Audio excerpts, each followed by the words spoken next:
अस्सलाम वालेकुम नाज़रीन, welcome to Arshad men's health channel. काफ़ी वीडियोस में मैं बता चुका हूं कि मुशत ज़नी की वजह से आपके जो जोड़ों में घुटनों में दर्द होता है या उठते बैठते पटाखों की आवाज़ें आती हैं, उसके लिए आप जो ब्रायलर मुर्गी के पंजे हैं उनका सूप या यखनी इस्तेमाल करें। तो काफ़ी भाइयों ने रिक्वेस्ट की थी कि इसको बना के दिखा दें कि कैसे बनाना है। ये आपने इस्तेमाल कब करना है ये मैं आपको बताता चलूँ कि ज़कावते ही जरियान और एहतलाम की ज़्यादती हो आपको, तो इस दौरान ये इस्तेमाल ना करें क्योंकि इसकी तासीर जो है बहुत ज़्यादा गर्म है। तो करना आपने क्या है कि जब आपने ज़कावते ही जरियान और एहतलाम का इलाज कर लिया है तो उसके बाद आपने अपने जोड़ों का दर्द, घुटनों के पटाखे वगैरह उनका इलाज करना है। तो उसके लिए ये बेहतरीन चीज़ है, कुदरती चीज़ है। ब्रायलर मुर्गी जो है होती है, उसका जो गोश्त होता है या उसकी पूरी बॉडी में जो एक काम की चीज़ होती है वो यही पंजे होते हैं। तो इसको बनाने का मैं आपको तरीका सिखाता हूँ। इसके लिए जो अज़ा दरकार हैं वो नोट कर लें, अपने हिसाब से आपने इस्तेमाल करने हैं। मैंने आपको दिखाने के लिए तकरीबन 1 किलो मुर्गी के ब्रायलर मुर्गी के पंजे ले लिए हैं, सस्ते मिल जाते हैं। और पानी इसमें डालेंगे तकरीबन 2.5 लीटर के करीब। करना क्या है कि इसको अच्छी तरह वॉश कर लेना है, धो लेना है। धोने का तरीका क्या है कि इसको नीम गर्म पानी करके उसमें डाल के थोड़ी देर रख दें और इसका जो गंदगी वगैरह है वो अच्छी तरह उतार लें। मुर्गी के पंजों को नीम गर्म पानी से अच्छी तरह धो के अब क्या करना है कि इसके जो नाखून हैं वो छुरी की मदद से उतार लेंगे। तमाम जो पंजे हैं उनके नाखून अलग कर लेंगे और फेंक देंगे।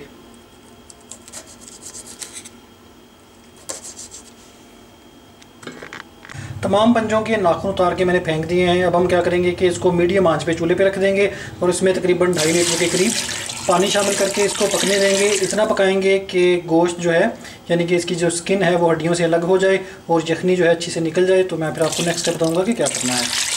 ये देखें नाज़रीन, तकरीबन 1 घंटा हो गया है मुझे इनको पकाते हुए। थोड़ा सा पानी तकरीबन आधा लीटर मैंने इसमें और ऐड किया था क्योंकि पानी थोड़ा ड्राई हो गया था। तो ये देखें गल चुके हैं ये जो पंजे हैं। अब हम क्या करेंगे कि इनको थोड़ा थोड़ा चमचे की मदद से इस तरह दबा लेंगे ताकि जो इनका असर है वो अच्छी तरह पानी में आ जाए और जो स्किन है वो अलग हो जाए। तो तकरीबन 10 मिनट और पकाएंगे तो हमारा जो यखनी है या सूप जो है वो तैयार हो जाएगा। ये देखें नाज़रीन, यखनी जो है बिल्कुल तैयार हो चुकी है। अब हम क्या करेंगे कि इसको नीचे उतार लेंगे चूल्हे से और इसको छान लेंगे, हड्डियां जो हैं वो फेंक देंगे और इसका जो सूप है या इसका जो यखनी है उसको हम रख लेंगे और मैं आपको इसको इस्तेमाल करने का तरीका बताता हूँ। ये देखिए नाज़रीन, यखनी को मैंने छान लिया है, हड्डियाँ फेंक दी हैं और यखनी को फ्रिज में रख लेंगे। जब आप इसको फ्रिज में रखेंगे तो ये जम जाती है जेली की तरह। तो जब भी आपने इस्तेमाल करनी हो तो क्या करें कि एक चावलों का जो बड़ा चम्मच होता है उसको भर के आपने फ्राइंग पैन में डाल के इसको थोड़ा सा गर्म करेंगे तो दोबारा लिक्विड की शक्ल में आ जाएगी। तो इसमें थोड़ी सी काली मिर्चें और नमक डाल के आपने यखनी की तरह इसको इस्तेमाल कर सकते हैं।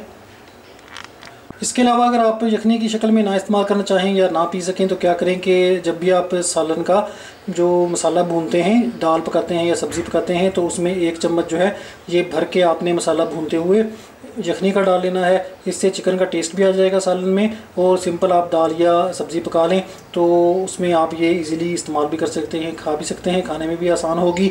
अगर ज़कावते इस जरियान या एहतलाम के मरीज़ इस्तेमाल करना चाहें तो किसी ठंडी सब्ज़ी में यानी कि कद्दू, टिंडे, शलजम या तोरियाँ जो हैं उसमें जब आप मसाला भुनेंगे उनका तो उसमें डाल के ये इस्तेमाल करें। इंशाल्लाह इससे बहुत फ़ायदा होगा। अगर आप मुशत ज़नी की वजह से आपको नहीं भी जोड़ों का दर्द है या वैसे है आपको जोड़ों का दर्द या आप औरत हैं तो आप ये तब भी इस्तेमाल कर सकते हैं जोड़ों के दर्द के लिए और ये बहुत मुफीद चीज़ है। इसके अलावा जो लोग जोड़ों के दर्द में मुब्तला हैं उनके लिए मुफीद चीज़ है कि आप एक बतख का अंडा, जो छोटी बतख होती है उसका अंडा आप उबाल के डेली नाश्ते में इस्तेमाल करें तो इंशाल्लाह जोड़ों के दर्द में बहुत मुफीद है। इसके अलावा आपसे रिक्वेस्ट है कि चैनल को सब्सक्राइब कीजिएगा ताकि आपको नई आने वाली वीडियोस का पता चलता रहे।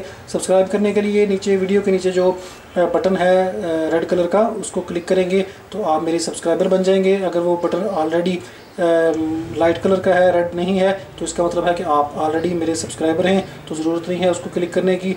लाइक कीजिएगा, शेयर कीजिएगा, सब्सक्राइब कीजिएगा। अगली वीडियो तक के लिए मुझे इजाज़त दें। अल्लाह हाफिज़।